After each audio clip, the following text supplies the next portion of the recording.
Oke, Assalamualaikum warahmatullahi wabarakatuh. Kali ini kita akan membahas bagaimana kita bisa menguji yang namanya instrumen penelitian. Ya. Biasanya itu berupa kuesioner ya, untuk mengumpulkan sebuah data survei yang akan kita gunakan sebagai data dalam melakukan kegiatan penelitian. Nah, kali ini uji yang kita lakukan adalah uji validitas dan uji reliabilitas. Jadi bagaimana kita memastikan bahwasanya instrumen penelitian kita itu adalah instrumen yang valid dan reliable, sehingga bisa kita gunakan di dalam mengumpulkan sebuah data untuk mendukung penelitian kita. Oke? Yang akan kita jadikan ini ya kasus dalam kali ini, saya menggunakan 15 pertanyaan yang termuat dalam 3 variabel, kemudian data sudah saya siapkan, dan saya menguji instrumen ini kepada 25 orang yang akan saya jadikan sebagai sampel responden. Kemudian taraf signifikansinya saya menggunakan 5%. Sehingga ketika kita melakukan uji yang namanya uji satu arah, maka kita bisa menggunakan tabel R ya, ini tabel R untuk satu arah ya, yang di atas ini untuk satu arah. Ini adalah taraf signifikansinya ya, menunjukkan taraf signifikansinya itu. Kalau satu arah itu yang di sini 0,5 ya, 5%. Sedangkan kalau uji dua arah itu yang pakai yang bawah ini, yang kuning ini ya. Kalau dua arah. Jadi kolom ini itu kalau satu arah itu untuk 0,05, tapi kalau dua arah itu untuk 0,1. Sehingga kali ini saya akan menggunakan uji satu arah karena kita akan memastikan bahwasanya R tabelnya nanti itu lebih besar dibandingkan 0,3365 ya. Ini sesuai dengan ini ya. Jadi yang kita dapatkan R tabelnya itu ya, kalau kita di F-nya itu ya, ini adalah kolom di F-nya, kemudian ini adalah kolom tingkat signifikansinya. Kita satu ya. Baru setelah itu kita lihat. Karena kita menggunakan responden 25 orang, maka di F-nya adalah 25 dikurangi 2 sama 23. Maka kita mencari di dalam kolom ini baris ke-23. Ya. Baru setelah itu kita cari berapa nilai signifikansinya di baris yang pertama di atas sendiri ini ya.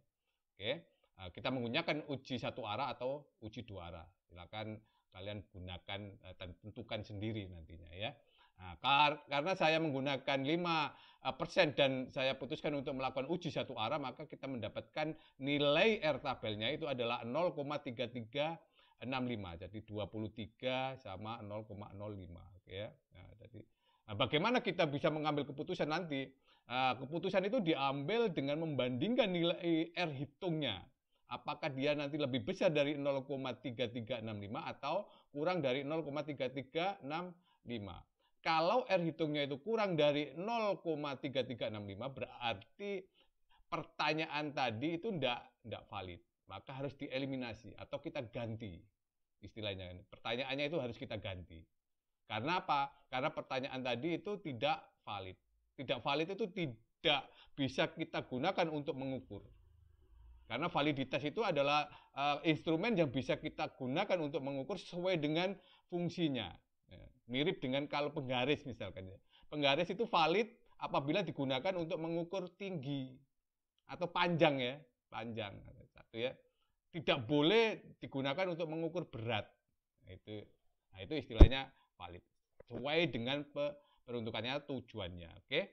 Nah, jadi ini adalah dasar nanti yang akan kita gunakan di dalam mengambil keputusan.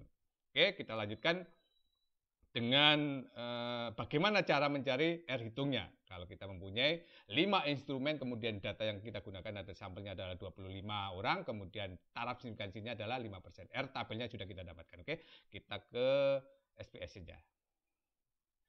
Oke, ini layar SPSS-nya. Kemudian data yang sudah saya siapkan itu ada di dalam Excel. Nah, ini adalah datanya.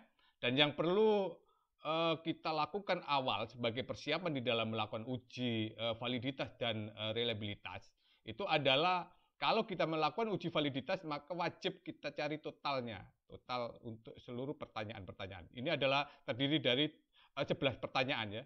1, 2, 3, 4, 5, 6, 7, 8, 9, 10, 11. Ya, ini adalah pertanyaan-pertanyaannya. Kemudian ini kita buatkan satu kolom untuk total, untuk melakukan uji validitas. Sedangkan untuk melakukan uji reliabilitas nanti totalnya enggak perlu kita ikutkan. Jadi sampai pada 11 pertanyaan ini saja. Oke. Nah, sekarang data sudah saya persiapkan di dalam Excel, kemudian kita buka yang ini. Kita copy ya ini. Kecuali tabel itu kita copy ini ya. Sorry ya. Nah, ini kita copy ke dalam ini. Nanti baru kita edit ya di dalam. Oke, kita copy.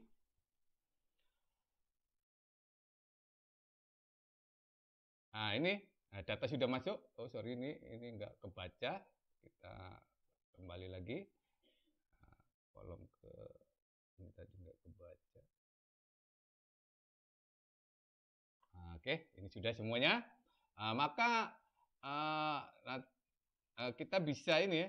Kita bisa mengedit variabelnya. Jadi kalau ini adalah layarnya data view, kemudian kita edit biar tidak variabel seperti ini ya, namanya tidak ada namanya itu ya. Nah, maka kita edit di dalam layar variabel view ini. Oke. Nah, ini baru kita bisa edit. Nah, kita kasih nama X11 tadi kan sesuai dengan ini. Kemudian X12. Oke. X13. Oke. X14, X15, X21, X22, X23, kemudian Y11, Y12, Y13, kemudian di sini adalah total. Oke ya. Nah, kita kemudian biar tidak bernilai desimal kita jadikan ini integer semua. Oke, tidak ada nilai desimalnya.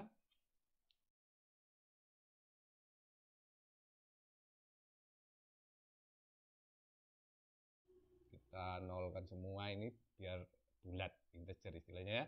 Nah, kalau sudah, kalian boleh mengisi label ini boleh. Misalkan pertanyaan 1, pertanyaan 2, pertanyaan 3, gitu ya. Nah, tapi nggak diisi juga nggak apa-apa. Nah, kalau sudah kita edit seperti ini, kita kembali ke data view ya. Nah, data view-nya ini ya sudah berubah semua kan ya. Nah, kalau ini nggak bisa nggak dipakai, di-clearkan saja, oke. Nah, ini kita clearkan karena kita pakai hanya pada sampai total, oke ya. 1, 2, 3, 4, 5, 6, 7, 8, 9, 10, 11 pertanyaan. Datanya sudah siap. Kalau sudah kita dapatkan data seperti ini, bagaimana kita bisa melakukan uji validitas? Uji validitas kita menggunakan menu analyze, kemudian di bagian korelasi. Jadi sub menu korelasi, di situ ada bivariate.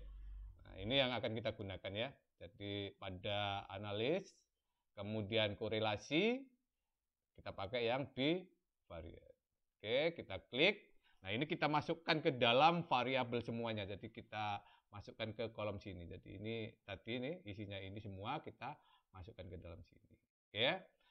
Aktifkan korelasi koefisien yang akan kita pakai adalah korelasi koefisien untuk persen. Kemudian tadi sudah kita putuskan untuk menggunakan one tile. Oke. Kemudian ini kalau kita ingin mengetahui deskripsi statistiknya ya, rata-rata dan standar deviasinya, kemudian cross product deviasi dan kovariannya, ini silakan dicentang. Kalau tidak, tidak masalah, oke ya. Kalau emang tidak diperlukan nggak masalah, oke. Kalau semuanya sudah, kita tinggal klik.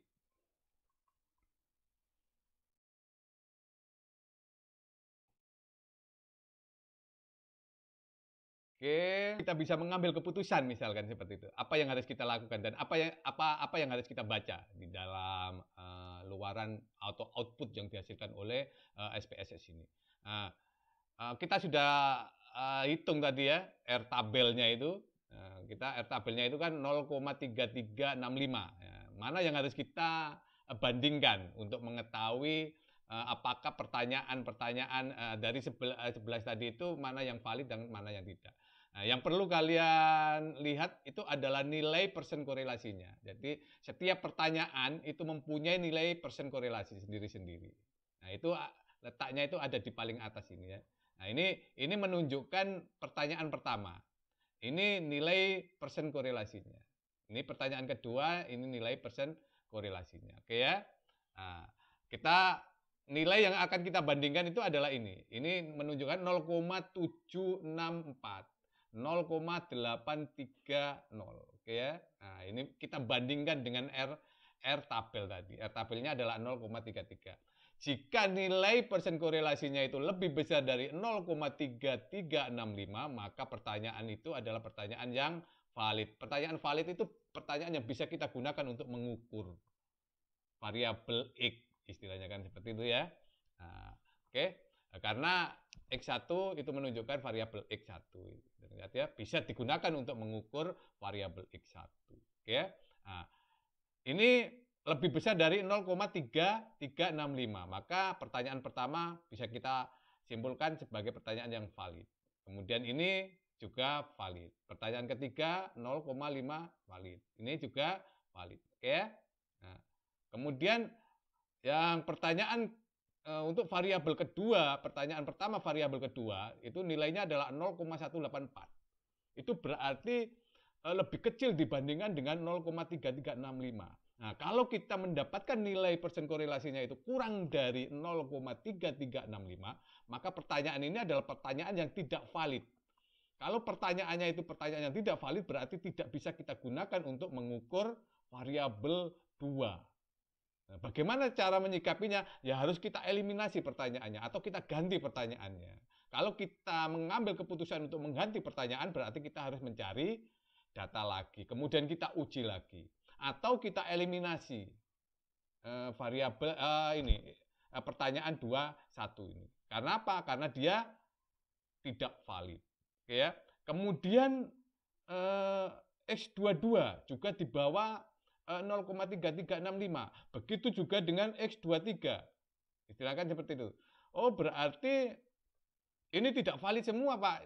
Oke, kalau tidak valid berarti kita eliminasi. Karena semua pertanyaan yang kita gunakan untuk mengukur variabel X2 itu semuanya tidak valid, maka kita harus mengganti pertanyaan. Karena tidak ada yang bisa kita gunakan untuk mengukur variabel X2. Harus kita ganti, itu pasti harus kita ganti, tidak bisa kita eliminasi, harus kita ganti pertanyaannya, kemudian kita cari lagi.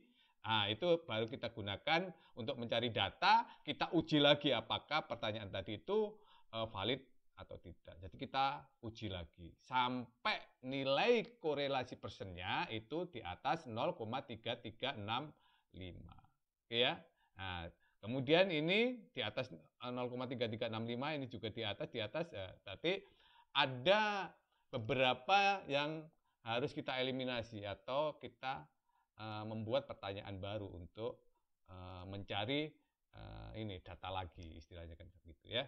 Nah, itu bagaimana kita bisa melakukan yang namanya uji validitas dari sebuah instrumen. Nah, ini kita lakukan supaya kita nantinya akan mendapatkan data yang valid. Istilahnya seperti itu ya. Jangan sekali ya, banyak kasus ketika seorang peneliti tiba-tiba mendapatkan sebuah data sebelum instrumen penelitiannya itu dilakukan uji validitas dan ternyata datanya tidak valid. Salah satu faktornya adalah mereka belum melakukan uji validitas terhadap instrumen mereka. Nah, sehingga ketika datanya tidak valid, ya, itu bingung sendiri akhirnya kan. Nah, itu banyak terjadi. Oke, nah jadi sebelum itu terjadi, kalau itu terjadi pasti akan memperlambat proses pengerjaan riset kita, penelitian kita. Terpaksa kita harus mencari data lagi. Sebelum itu terjadi, maka kita harus memastikan dulu bahwasanya instrumen yang akan kita gunakan di dalam mengumpulkan data itu adalah instrumen yang valid. Caranya itu kita lakukan uji validitas seperti ini. Oke? Nah, itu cara menguji validitas. Kemudian sekarang bagaimana kalau kita menguji reliabilitas? Nah, uji reliabilitas itu digunakan untuk memastikan bahwasanya instrumen penelitian kita itu adalah instrumen yang konsisten. Konsisten itu kapanpun instrumen itu digunakan, nilainya tetap hasilnya. Atau siapapun yang menggunakan juga mempunyai nilai yang tetap. Ya sama tadi seperti itu. Penggaris itu ya, kalau misalkan saya mengukur pada hari ini saya ukur panjangnya 1 meter. Besok saya ukur ya tetap harus 1 meter, tidak boleh kurang, tidak boleh lebih. Nah itu namanya reliable. Kapanpun saya gunakan penggaris tadi, ya hasilnya ya 1 meter. Oke.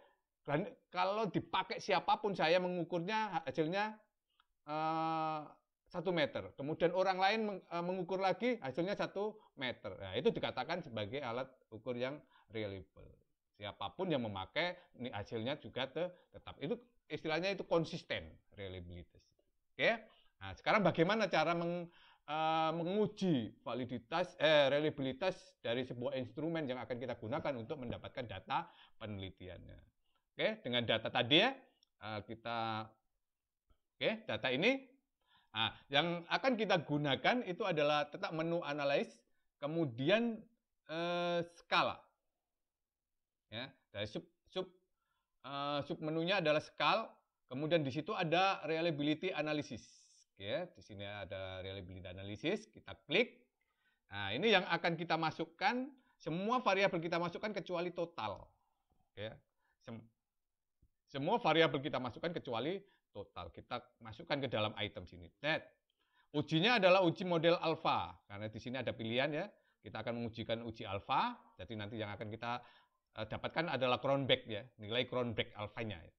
Kemudian statistiknya ini item-item yang kalau kita ingin ini mendapatkan nilainya misalkan seperti itu ya. Nah, ya saya biasanya pakai ini untuk mengetahui ini nilai-nilai Cronbach-nya masing-masing item pertanyaan. Nah, itu biasanya kita klik seperti ini. Ini nanti bisa kita ketahui setiap pertanyaan nilainya itu. Oke. Nah, sekarang kita oke. Kalau sudah kita oke. Ya. Nah, sekarang kita lihat hasilnya ya. Nah, hasilnya. Oke, ini 25 responden yang kita gunakan. Kemudian di mana nilai Cronbach alfanya? Nilai Cronbach alfanya itu adalah ini. Ini 0,725. Ya. Sebuah instrumen dikatakan mempunyai reliability atau konsisten jika nilai Cronbach alfanya itu lebih besar dari 0,6. Ya. Jadi nilai Cronbach harus lebih besar dari 0,6 baru dikatakan instrumen itu adalah instrumen yang reliable atau konsisten, ya 0,6. Karena tadi nilai Cronbach-nya itu adalah 0, berapa itu tadi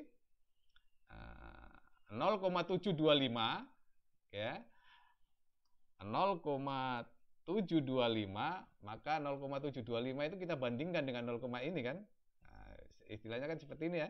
Nah, itu lebih besar atau lebih kecil istilahnya kan seperti itu. Oh, ternyata ini lebih besar.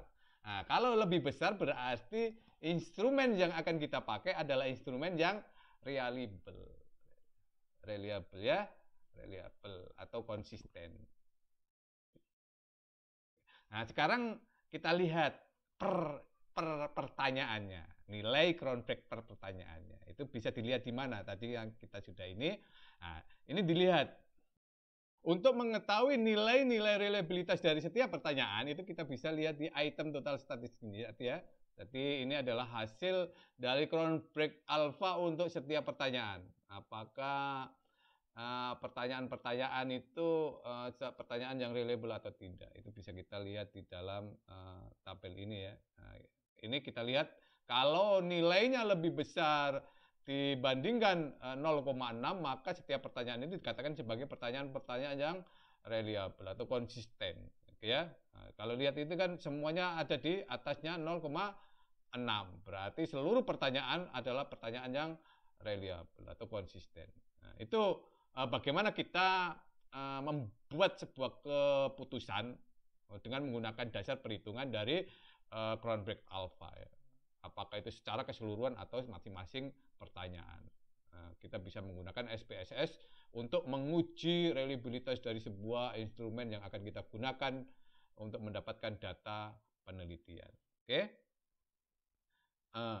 Jadi ini salah satu langkah yang harus kita ambil ya ketika kita akan mencari atau mengumpulkan sebuah data, terutama data survei yang akan kita gunakan untuk melakukan sebuah bentuk penelitian. Maka instrumen harus kita uji.